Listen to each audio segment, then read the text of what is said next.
So on social media, I've come across a few, if not a lot, of people that are just starting to get into the braid game. So I would consider those people, that have been braiding maybe a year or two or less as beginner braiders, because, you're new to the industry, you're just starting to get into the game. But I feel like nobody's really schooling, what I'm saying, my little sisters or brothers, my siblings, on like how the braid game is and like what you should be doing. So first we're going to start off with what you shouldn't do. But before we get into that, hey y'all, I'm Rashelle Slaughters, your braider big sis, here to help you slaughter your braider business with the top tier skill set and creative content. So today we're going to talk about the mistakes that beginner braiders make. I feel like everybody always says like, oh, do this, do this, do this. I'm the type of person, tell me what not to do, okay? So if you're going to give me the game plan and you're going to say like, oh, to get to this point, do this. To get to this point, do this. Tell me along the way, don't do this. Okay. If you want to get to this place, don't do this. Okay. Don't do that. Like, I'm that type. So I'm here to tell you what not to do. And this is all from experience. Okay. I have been braiding all of my life, but I have been a licensed cosmetologist since 2014, and I specialize in braiding. I can do a little bit of everything, but braiding is my baby and I've been doing it for forever. So let's start off with not establishing a brand or something that helps you stand out from others. So I think when we think branding, we always think logos and colors and the aesthetics of it, like how things look. But nobody talks about like your brand is something that helps you stand out from somebody else. If you go in a store and you see a Coca-Cola bottle and a Pepsi bottle, you already know that blue and red, that's Pepsi. That black, white, and red is Coca-Cola. And some people that'll drink a Coke, but they won't drink a Pepsi. Some people drink a Pepsi, but they won't drink a Coke. And it's just because through the years, they have established certain brands, they've done certain things, they have a certain taste that acquire to certain people, and people have what they like. So there's a bunch of braiders. There's probably 10, 20 different braiders in your city, but what are you doing to stand out from everybody else? So as I'm explaining, I'm going to use myself or people that I know as examples. So for this one, my brand, Rashelle Slaughter. So when you think slaughter, you think, what I'm saying, we killing them, or whatever. So I was like, okay, so how can I play on that? So to go along with my name, the aesthetics of my business, I thought of okay, let me use caution tape. And I know some people, when they see caution tape, they think Halloween, but I was like, I don't care. It fits, it just works. So even in my actual logo, which I'm actually probably going to redo soon, kind of tailor it a little bit, but the letters in my logo, that they're dripping. So it just gives branding.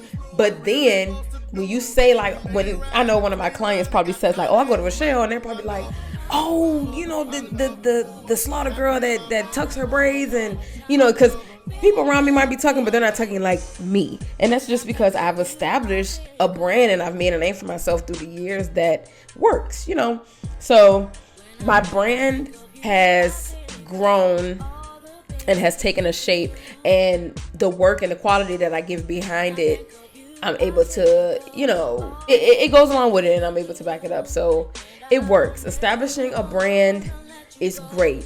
Don't think too much into how should my letters look, what font should I use, and which is great. You should have a logo. You should have a business name. You should have, those aesthetic things that set you apart. But make sure when you're trying to establish a brand, what are you offering that's making you stand out from everybody else in your city? You have to have that thing. What's that that sets you apart? And before we get too deep into today's topic, so I always like to do these to where you're watching me work while we're also chatting. So hopefully you put my videos on while you're also braiding, or if you're just chilling and like the sound of your big sis voice, while I, put you on for a game. And, you just put the videos on, but you're actually able to get a visual instead of me, just sitting here in front of a mic and you looking at my face and all that. So today we are doing one of my returning clients. She has been to me at least 3 times. And she usually gets she does the same type of vibe. I put some pictures on the screen of like previous hairstyles she's gotten, but she loves this red and purple mix. I should ask her if it's her favorite color, but it probably is. So when she books, she just puts red and purple in the color box, and I pretty much just go from there because at this point I already know what type of look she's going for.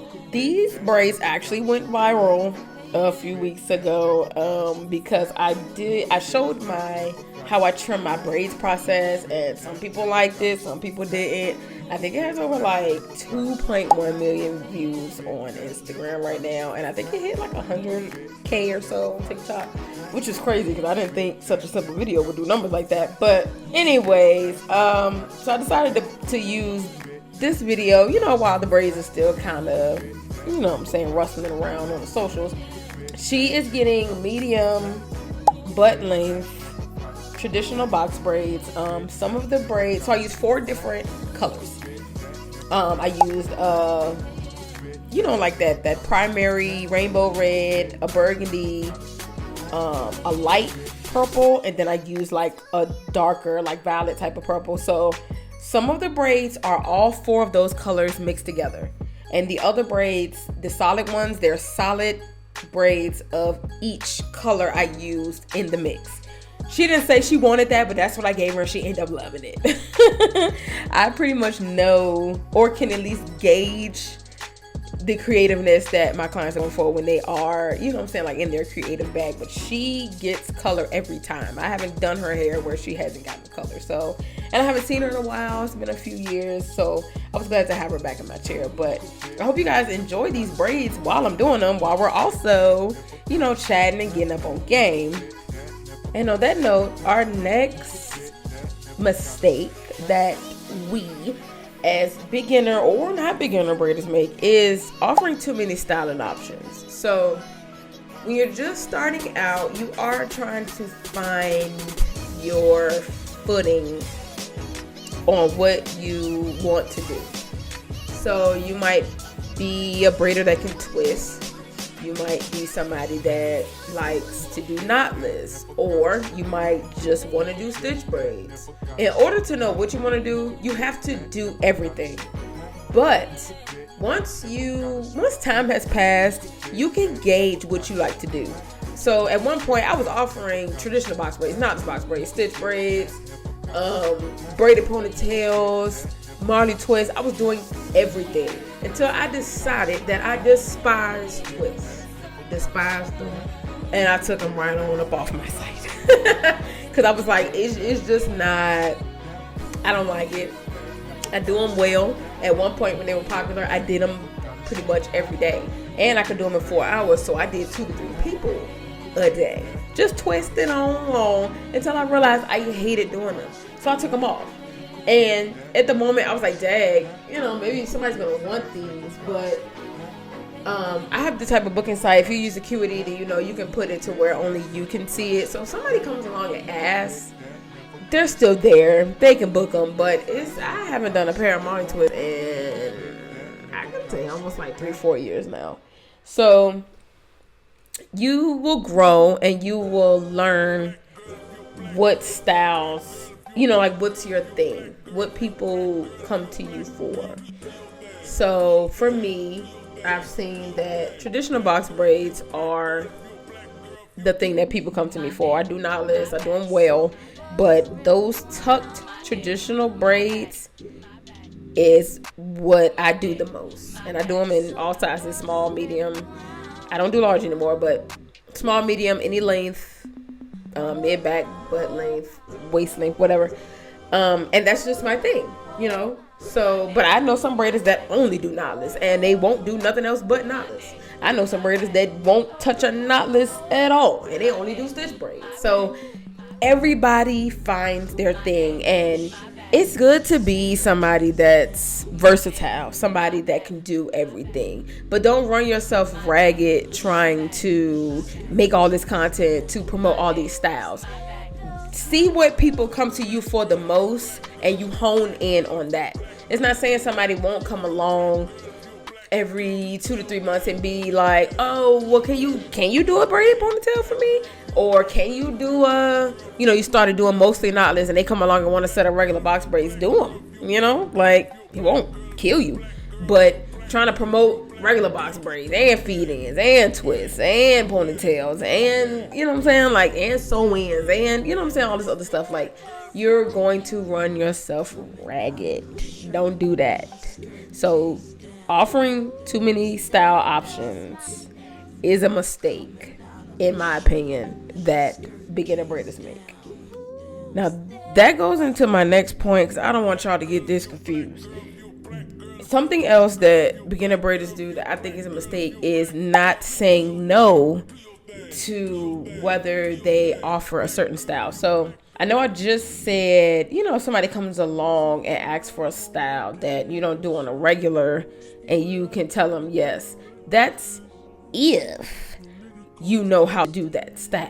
The problem that I see is, say they are really good at doing knotless, and somebody comes along for some odd reason and asks, oh, can you do me a sew-in? And because you're a beginner braider, you want the money, because let's be real, we love to do hair, but we love money too. And we have bills to pay, and we need the money. So somebody out there is going to say, sure, I can do that sew-in, because they've watched a few reels and a few TikToks and think, oh yeah, I could kill this sew-in, I know what to do. And then they do that damn sew-in and it look crazy. Don't let that be you, sis, bro, sibling. Don't let that be you, okay? Listen to your big sis and pay attention. Don't do that. It is okay to say no. And you might think or feel like you're missing out on money, but you're not. Like, your people are going to find you. When you put your vibe out there on the internet, make your videos, make your content, it might seem slow in the beginning, but your people are going to find you. They're going to find you. Along the way, you have to choose your battles, especially because we are in the age of social media where people get angry and like to make videos about people. And usually, because we are the type of society that has placed a value on drama, those videos do numbers. And I have seen so many stylists, fall victim to these videos. And I mean, we all have our opinions and, freedom of speech, all that good jazz. But if you can't just say no, just say no. And while you're thinking that you're being limited in that moment and that, like, oh, I could have made that quick little $80, $100, whatever. Nah, just let a client come along that actually wants what you offer. And you don't have to second guess your skill to give them the style that they are looking for. Which brings me to my next point, which is a problem that I see beginner braiders do, is not trusting yourself and your abilities. It was placed on your heart and in your head to become a braider. It didn't come out of thin air. It's not really how it works. Not sure who y'all believe in, but for me, my braiding is a God-given gift. It's a God-given talent. And I feel the same for other people that are in the industry where, they have their thing. We all have our thing. We were all blessed with whatever that thing is. The thing about it is the talent and the ability was placed on you. You have to trust yourself enough to say, I can do this thing. I'm good at this thing. I'm the best at this thing. Because then that's the kind of tenacity and, that's that drive that will have you out here wanting to do the things to, like, up your skills, to make your skills better. Take those classes, watch those videos, like, like to get better at what you are already good at. And you have to trust yourself. You have to trust that you're able to deliver the styles that people book for. They're paying their hard-earned money. You have to give them 100% even when you're not feeling 100%. You need to feel 100%. It's a lot of balance in this. Like, always feed into yourself. Trust in yourself. Like, And then like doing these styles, they become second nature. You'll realize you done did a 4, 5, 6 hour hairstyle and not even thought much of it because it's your thing. It's something you love. It comes to you naturally. Just because you're just starting now, you're not behind. I don't care if you're 20, if you're 30, 40. I currently, right now, January 28th, 2025, I'm currently 28 years old. I will be 29 next month on the best day ever, February 26th. And I say it's the best day ever because me and Erykah Badu share a birthday. Hello! Some random trivia for you. But I say Braider Big Sis because I've had time in this industry. I'm cultured. I know, you know what I'm saying, like what to do, what not to do. So even if you are older than me, like Braider Big Sis just means I have the knowledge and I'm here to share some of that knowledge with y'all, you know. So as your Braider Big Sis, you have to trust in yourself. You have to. This is your day 1. It's not gonna look like your day 100.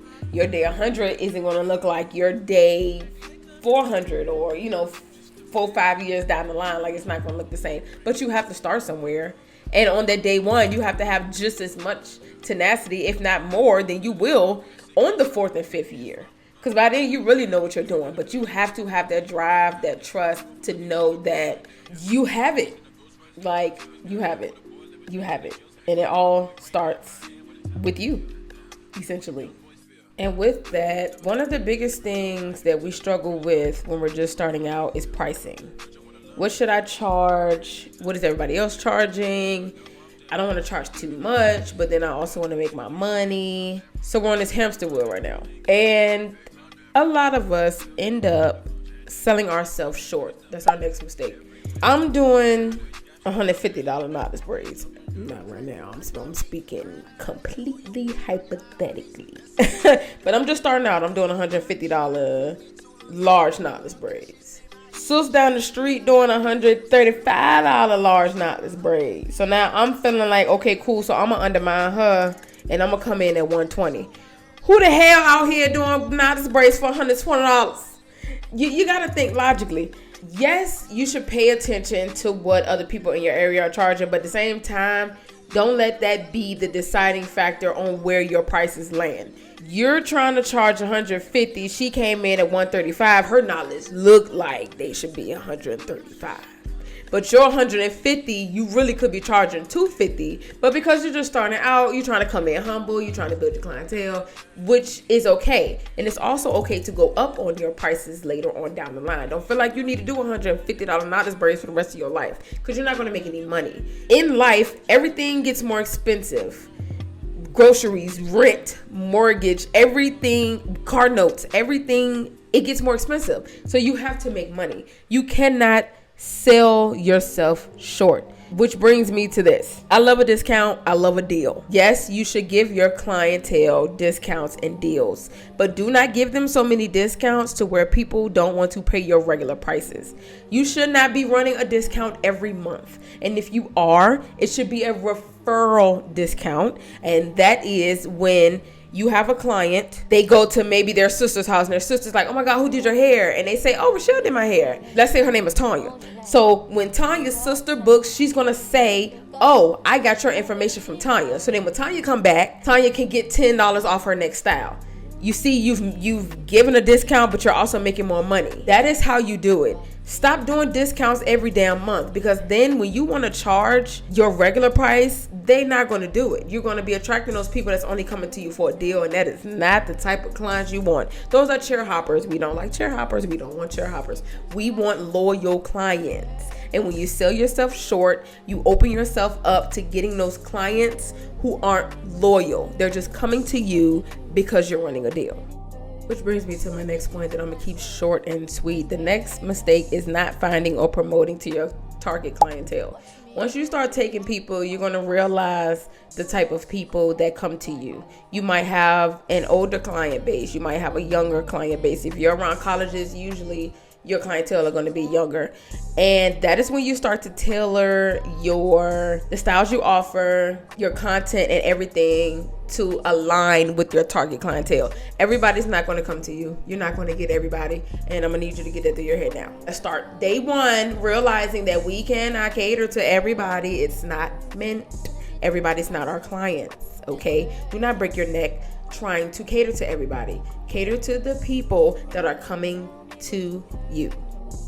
And lastly, in today's society, I know it's hard for us that may not be tech savvy, but content is queen right now. People are literally going to stylists that they are finding off of social media, which can be a scary place for people that don't know how to navigate. A lot of people get scammed, and it happens. But to promote your business right now in the 21st century, you have to utilize social media. You don't have to be on every platform. I'm on every platform, and that's just because I am tech savvy. I know what I'm doing. I know what works on what app doesn't work on another app, and I make my own graphics. I record my own content. I edit my own content. I do everything myself, and I know social media, I know technology, and it works. And I know it can be hard if you're not tech savvy, but you have to be on social media. I'm not saying the old school ways of promotion don't work, because people love a flyer, okay? People love seeing people in the hair store like, oh my God, who did your hair? You're like, oh, I braided my own hair. Here's my business card. Here's my Instagram. Here's my, word of mouth still works. But social media will have people driving from other cities to come see you. That's the difference. You have to get on social media. Now, if you're going to need more help with that, make sure y'all subscribe to my channel and follow me on all platforms. I'm more active on Instagram, and you can get a lot of tips from me on Instagram, but I'm definitely going to be on here more, doing more long form content that will help you guys along your journey. And I hope these tips helped. I'm here to help. You can always DM me. I usually always have my phone in my hand. If I don't, it's because I'm super busy with my kids or whatever, but I'm always on my phone. If you're a beginner braider and need help, no matter what area you're in, I will help. Like, I'm trying to build a community. I'm trying to help upcoming braiders, because I didn't have a lot of people to look up to when I started. I feel like when I first started and when I was growing up, a lot of the really good braiders were Africans, and not saying it's a bad thing, but I don't know too many. I couldn't go to any of the African aunties and ask them how to get better, and they got their own thing going on. So I feel like I am here to cultivate a community where I can help the next era of braiders coming to the game, because there's so much money out here to be made. You just have to show up. You have to put yourself out there. You have to show up. That's just it. So I hope you guys enjoyed this video. We're coming to the end of the style on the video. At this point, I was so doggone tired. I was so ready to be done, because her braids are so long. She was supposed to get butt length. I went way past butt length, and that was a part of the video that I feel like went viral, because people was wondering why I was cutting so much of her length off. But that was because I had braided way past the length that she was supposed to get. But the style turned out very cute, and I'm glad y'all spent this over 20 minutes with me. If you made it to the end, make sure you drop some purple heart emojis in the comments so I know you a real one. And make sure y'all drop y'all Instagrams too, because I want to follow y'all back, show y'all love, give y'all shout outs. And thank you for watching. Make sure y'all subscribe to the channel and follow me on all socials. And yeah, I will see y'all in the next one.